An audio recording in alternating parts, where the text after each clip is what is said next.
Hi, everybody. Welcome to The Right Side with Doug Billings. Thanks for watching and listening. Real quick reminder, please subscribe to the program on almost all of the major podcast platforms out there. We are on all of them. Please find your favorite one and subscribe to us, please. We're on YouTube at Doug Billings, The Right Side. Search us out over there. Subscribe to us, please. Stop by. Leave a comment. I try to respond to a lot of them, and we appreciate you over there. Also on Rumble. Make sure you stop by over there, and like us, follow us, and watch the videos as well.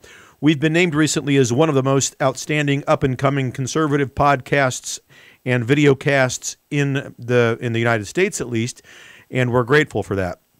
Hopefully, those of you that are watching around the world agree and want to hang around and check us out as well. In order to continue the conservative message, we've started a GoFundMe page. Please take a moment and. I'm not a salesperson, you guys, but please take a moment to go over there and donate whatever you can so that this program, this conservative voice, and the guests that we have on the program can continue to reach around the globe and inspire us in conservative thought, conservative philosophies, and with good, sound opinion and good content. We appreciate that. I have to begin today, ladies and gentlemen, with a note of thanks. Thanks to Simon Parks, who came on the show yesterday. Prior to yesterday, this show, which is broadcast, as I said, on almost all of the major podcast platforms, YouTube, Rumble. We're on Facebook. You can find us over there at The Right Side with Doug Billings, Twitter at Doug Billings, Clout Hub, Parler when it comes back. And so forth. We were growing, we were doing okay, growing, steadily progressing, and our plan was carrying through quite nicely. But we hadn't really become, at least in my opinion, a truly worldwide program. We traditionally United States. We would get the occasional, hello from our friends across the pond in the United Kingdom, Germany, some Netherlands, Australia, people like that, places like that. And we have always tried, our goal here is to do a few things. One, we want to give you news, and we want to give you truthful analysis with my opinion. Okay, this is a show based on my opinion of the news, and I bring on people who have opinions and who share information. And I think it's a good idea that we all gather information from multiple and sometimes competing sources. I think it's a good idea that we do that, and then we can make up our mind. I also think that with regards to the kinds of information that Simon Parks or myself or other people might provide us, we have to give ourselves permission to understand that sometimes that information is spot on, accurate, right from the start. Sometimes it's not. Sometimes we miss the mark. And that can be because of many reasons. Most of the time it's because other outside influences that are going on behind the scenes cause the predictions that we make or cause that the information that we're giving to change. And so therefore they don't actually come out to be truthful as, I shouldn't say that. They don't turn out to be accurate. They're always truthful.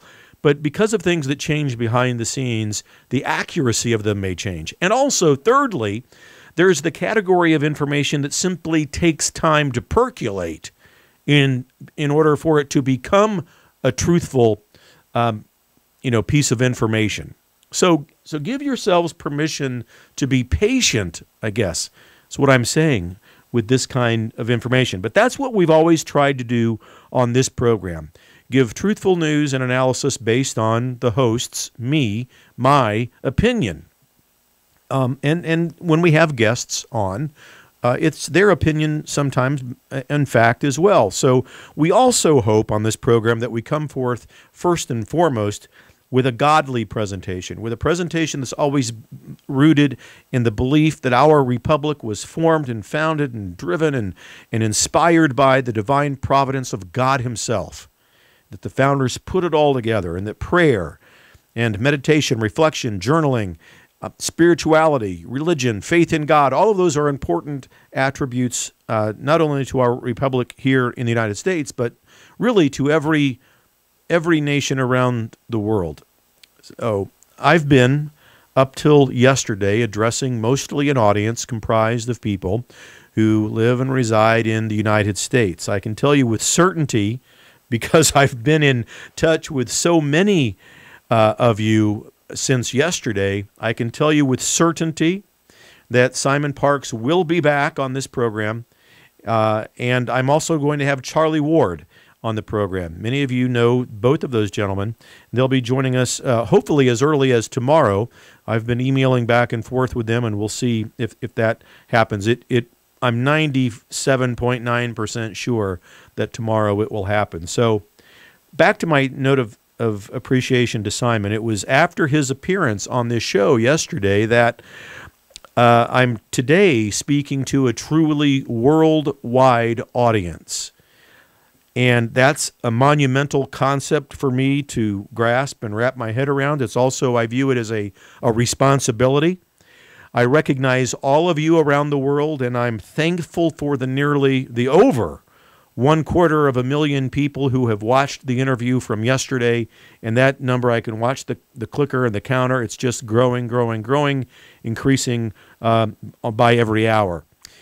Just a lot of people. It's humbling. It's a responsibility that I don't take lightly.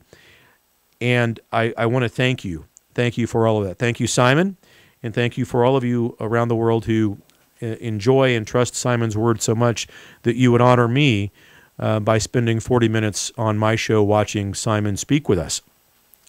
I think that today I also spent, I must say, a good portion of the day answering and trying to respond to as many comments as I could on the social media platforms that are out there and on which you posted. And I can't respond to 250,000 people, but I try to respond to as many as I could.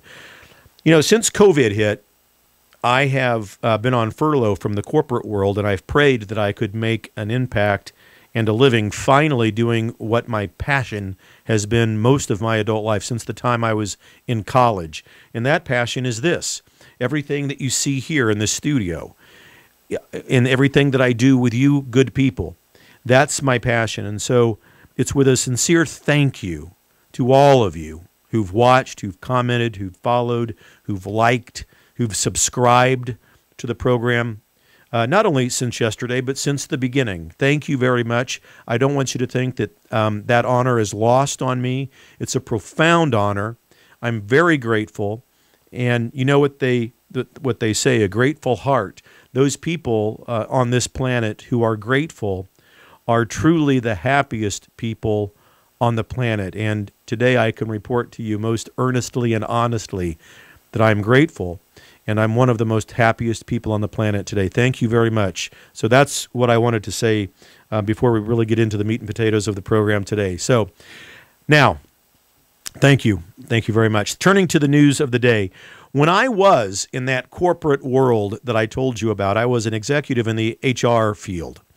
Worked for many different companies, many different corporations. I would be contracted out, and I would have many different assignments. Some people thought, well, what are you going to a new job for already? I didn't have time to explain that that's just what I did. The nature of contracting and helping out various companies is what I did.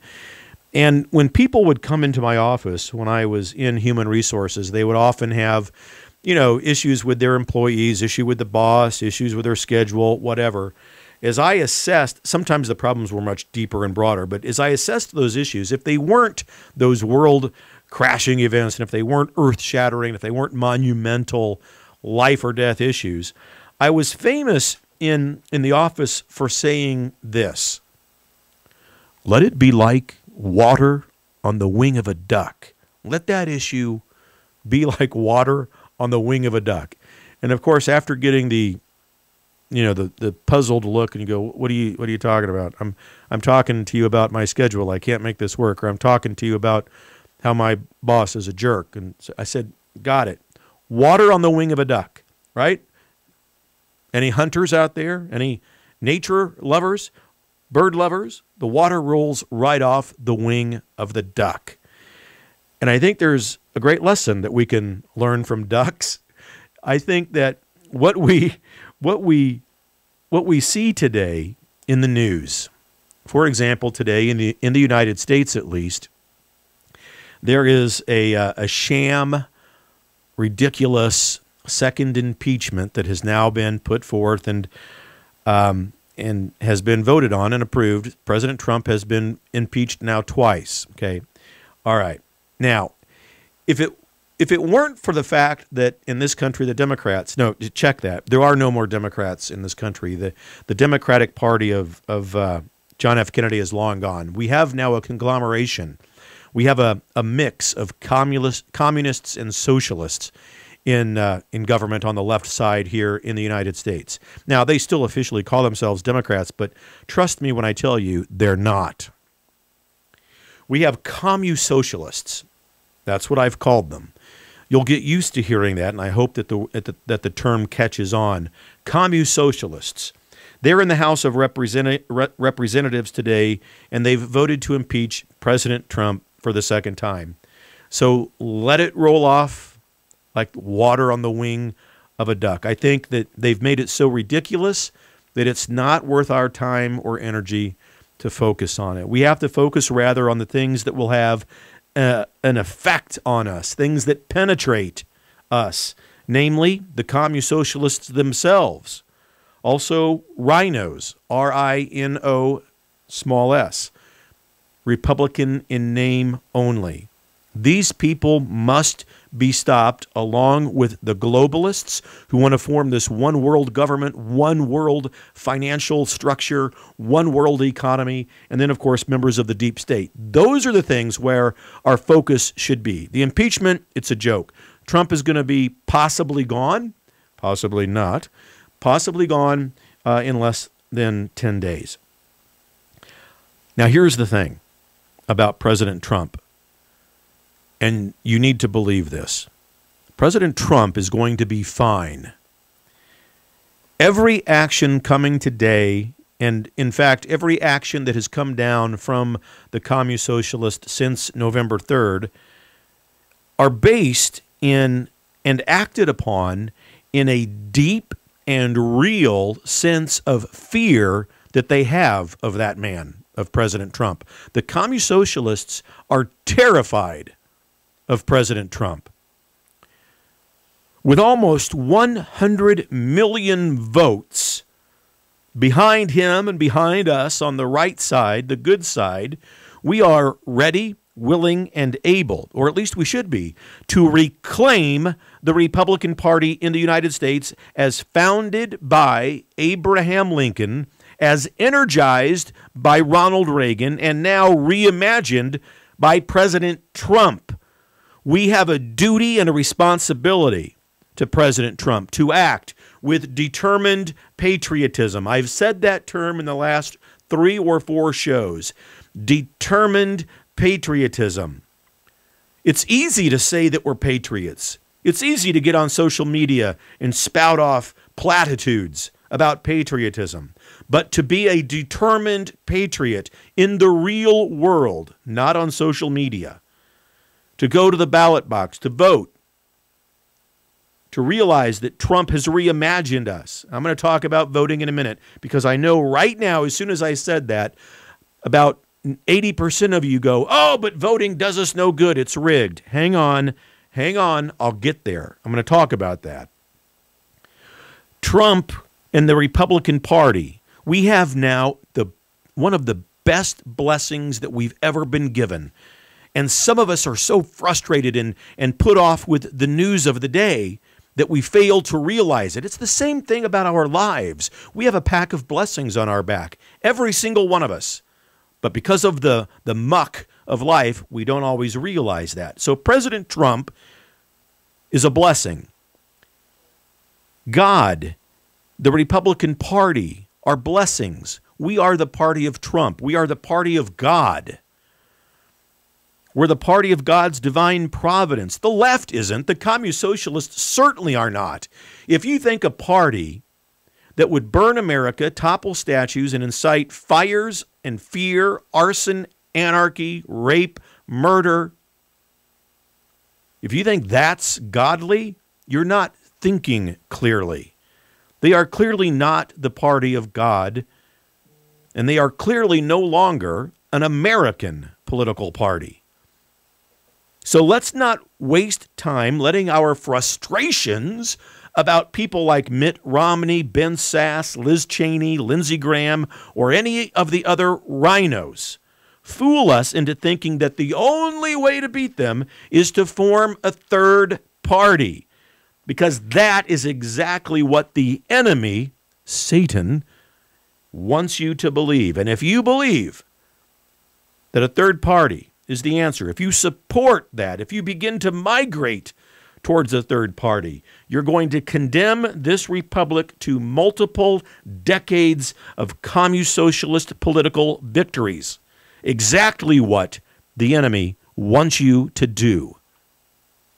Our conservative friends out there on social media, our conservative friends are plastering their resist mantras on their social media profile banners, on their platforms, on their tweets, in their posts, in their blogs, everywhere.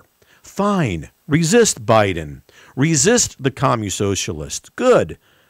But resist also, ladies and gentlemen, this crazy and intellectually immature idea of creating a third political party, because to give in to that urge is not only giving in to the enemy, but it's also giving in to what would begin to be the end of this republic. Social media influencers out there making fun of and chiding the Republican Party, telling you that members of the Republican Party don't care about you. Good morning to everybody except for Republicans, whatever. That's not only not true, it's bad humor and it's intellectually immature. There's a real war going on here today in the world between good and evil. In America, between communist socialists and Republicans, between God and the devil. And to make light of it by telling people that the Republican Party is no longer the answer is playing right into the hands of treachery and demonic influences. And to those of you who say, you're crazy, Doug, you're absolutely nuts, I'm never going to vote again, or I'm never going to go vote for a Republican again, or we're never going to have election integrity again in this country, or any other defeatist comment that you want to utter at me, fine. But then realize that you have just then sequestered yourself into a camp of losers. And you need to hear that hard, honest truth. A third party is a loser idea. I'm not saying that you're a loser. I'm saying the idea is a loser of an idea, because with comments like that, I'm never going to vote again, I can't trust Republicans, they've never done anything for us. That's A, not true. There are plenty of Republicans in there that have done a hell of a lot, and we've seen it play out, and they're being crucified by the communist socialists in the public square because of it. You're never going to be able to muster up the amount of determined patriotism that we need with defeatist attitudes like that. We need a real revolution in this republic, and not a revolution of armed violence, not armed insurrection, not what we saw at the Capitol on January 6th, not a revolution of anarchists or arson or statue topplers. None of that. We're going to have a revolution in this country and around the world that's based in peaceful, determined patriotism. Working our asses off to clean up the election fraud. You want to cry and complain about it? Fine. You can have your 7 days of mourning about the election fraud that may have happened in this country. Now it's time to get up off your ass and go to work with determined patriotism and get it done. Voter ID, we need to work for it so that every person in this country who's alive and who's of legal voting age and who's actually a legal citizen votes, and that nobody else who's outside of those constraints or definitions can vote at all. That's what we need to work for. I'll tell you what, to say that I'm never going to vote for another Republican because of it lets the commu-socialists win every time. We're going to pick off and eliminate, politically speaking, every rhino even if we have to do it one at a time. And you know what? That's determined patriotism, because there's no speedy remedy to this, ladies and gentlemen.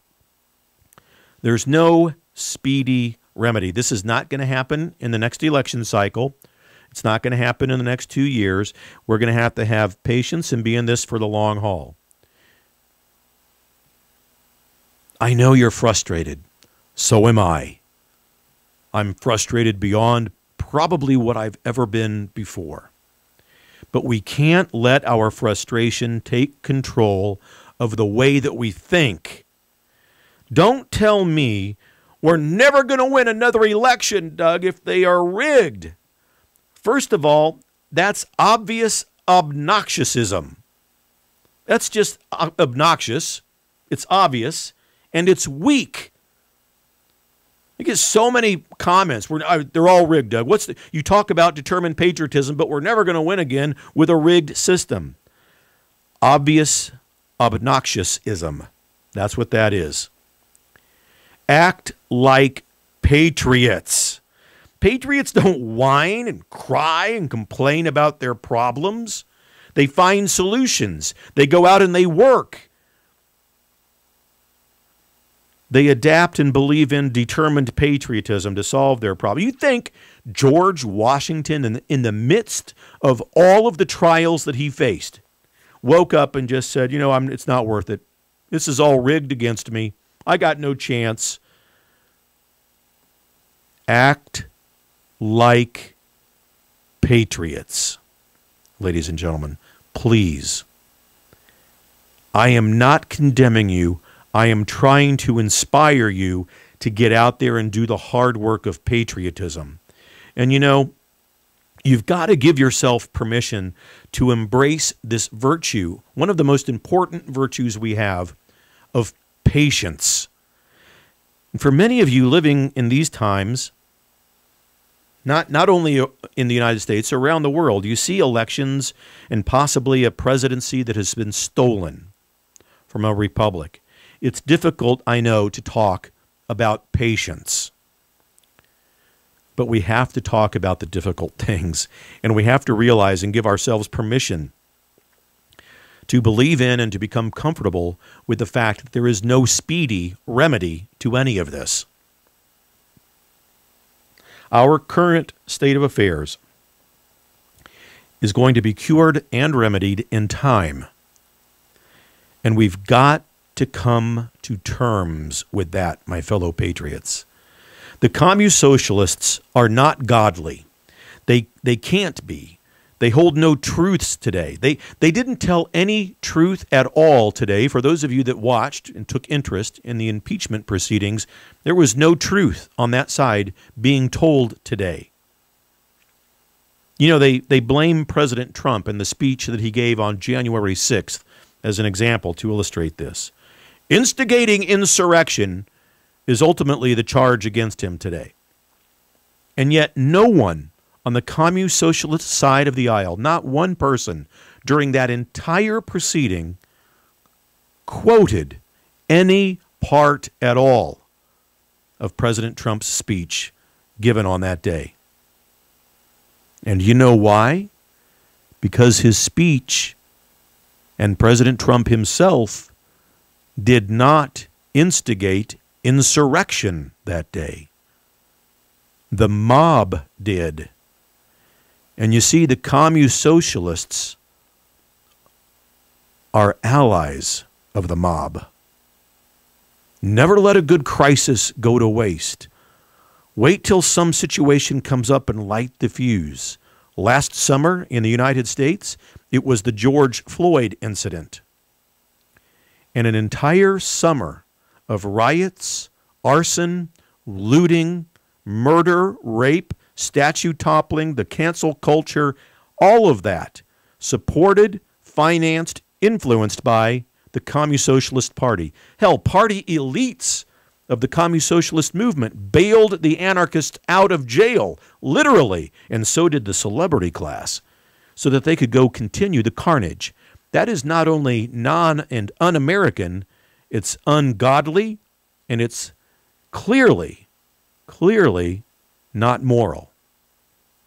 And today, they have the gall and the audacity to claim that President Trump started insurrection, and there were 10 Republicans in that mix that voted for it.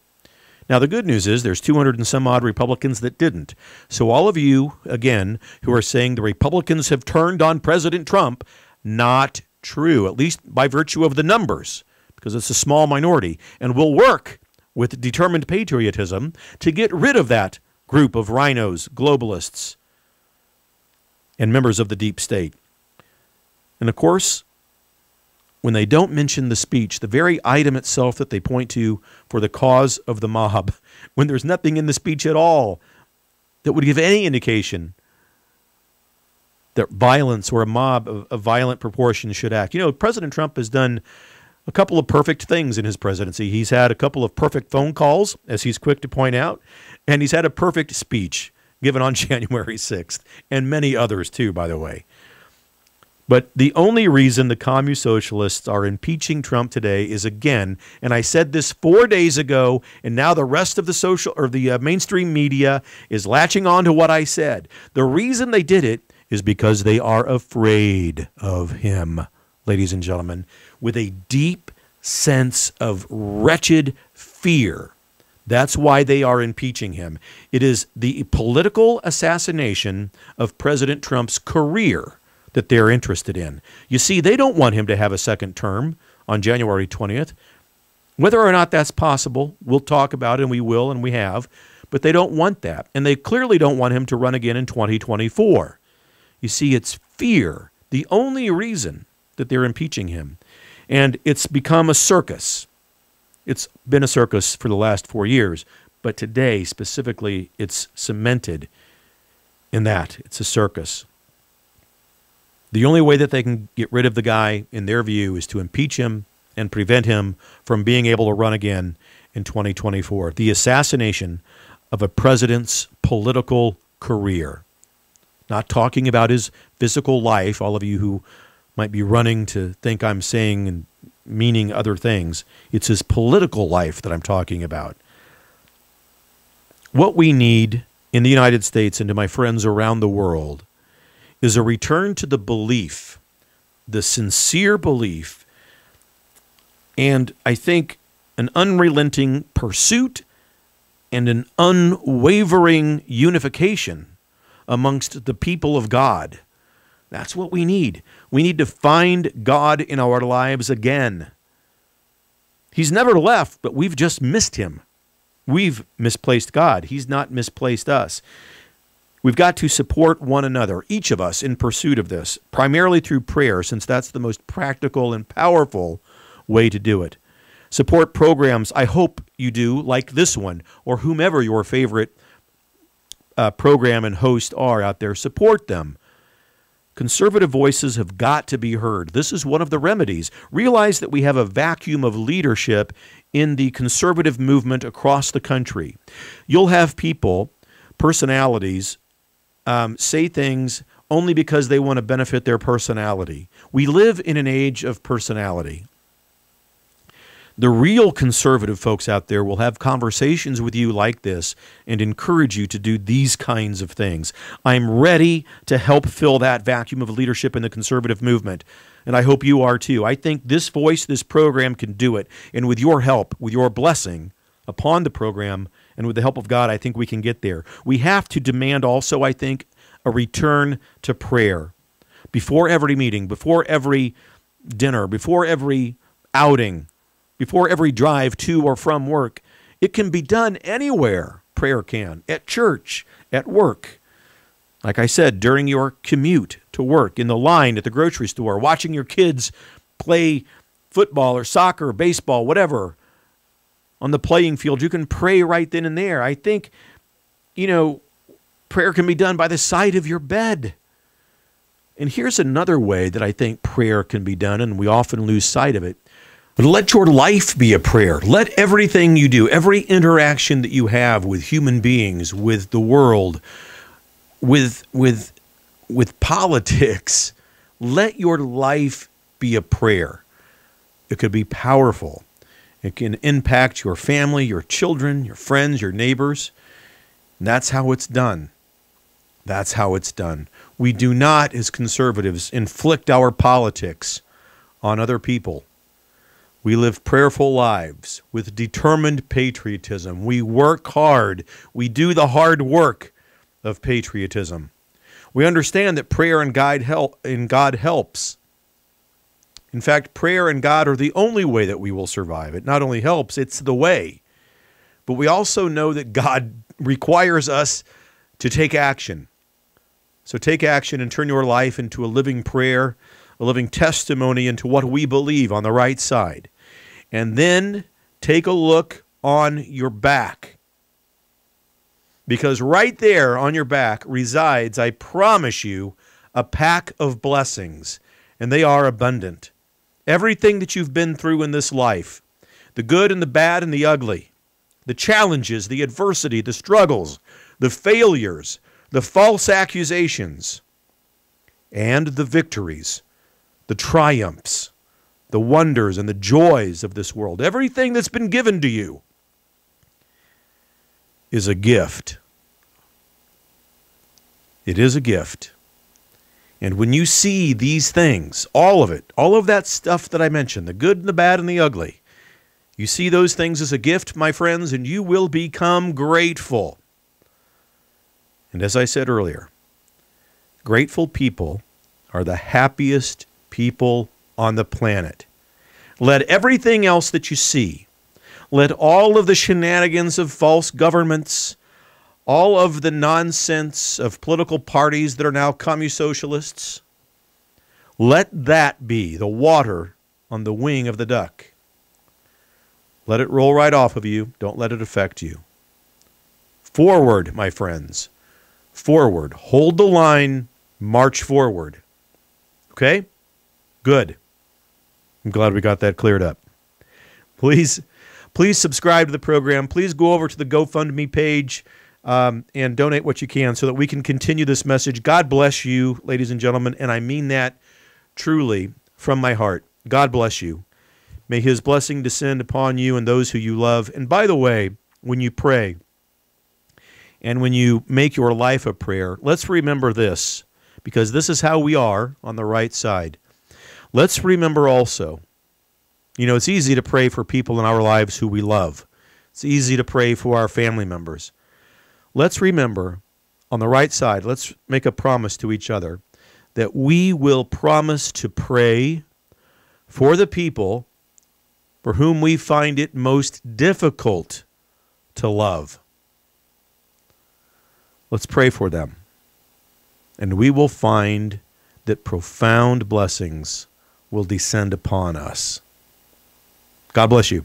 We'll meet again right here on the right side. I promise you that. Cheers.